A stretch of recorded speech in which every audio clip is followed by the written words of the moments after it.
Hey, just making a quick video how to repair this Magnavox LCD TV. This is model number 32MF337B / 27. This is the 32-inch TV. I know for a fact this fix will work on the 37-inch as well. So first thing you want to do is take off all the screws around the perimeter.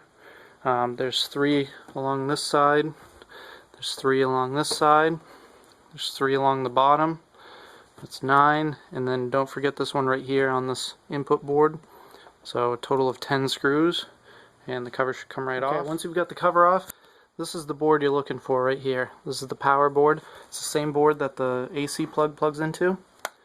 And this is what we're going to be repairing. So the next thing you want to do is remove that from the TV. Okay, now we got the power supply board out of the TV. The parts you're going to be looking to replace are these 3 capacitors at the far end. These are, if you look closely at them, you'll see that they're domed up and there's some gooey stuff oozing out of them. That's not good, so that's why the TV's not working. And we're going to go ahead and replace those. If you have a Radio Shack near you, you can go down and get 3 of these. These are 2721032. These are 1000 microfarad electrolytic capacitor. They're 35 volts, so that's very important. You want 35 volts or higher, and you want 1000 microfarad. You want that to be exact. You can go a higher voltage, that won't matter. Don't go lower than 35. If you look at the back, these are 35. If you can't find those, you can use these in their place. These are 2721019. These are also 1000 microfarad, and they're also 35 volt, but these are an axial lead instead of a radial lead, like this. So the leads come out of each end on this one. So these are a little bit more tricky to put in because you have to bend one over, make sure it doesn't touch anything else. And they're a little bit bigger too. So if you get caught in a pinch, you can use these. I'm going to be using these. There's a little bit nicer cap.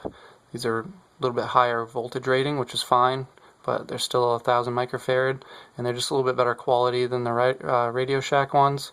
And I have 3 of these laying around, and I only have 1 or 2 of these, so I'm going to be using these instead. So go ahead and remove your capacitors and pay close attention to the polarity of the old ones. You'll see all the negatives are on this side on all 3 of them, so that's how you're going to want to put the new ones in as well. This one actually has the negative on the side, so it's over here. If you look closely at the board, you'll see a positive on each end, so just pay attention to that and make sure you replace them the same direction. Alright, so got the old capacitors out, got the new capacitors in. Go ahead and put the board back in the TV, and if you're lucky, that's all you need to do. Well, there you have it. Works just fine now. So go ahead and get those 3 capacitors. Don't be scared to do it yourself. It doesn't take that long at all. Even if you take your time, maybe 45 minutes to an hour, if you're really going slow and taking your time, and you'll have your TV up and working again in no time.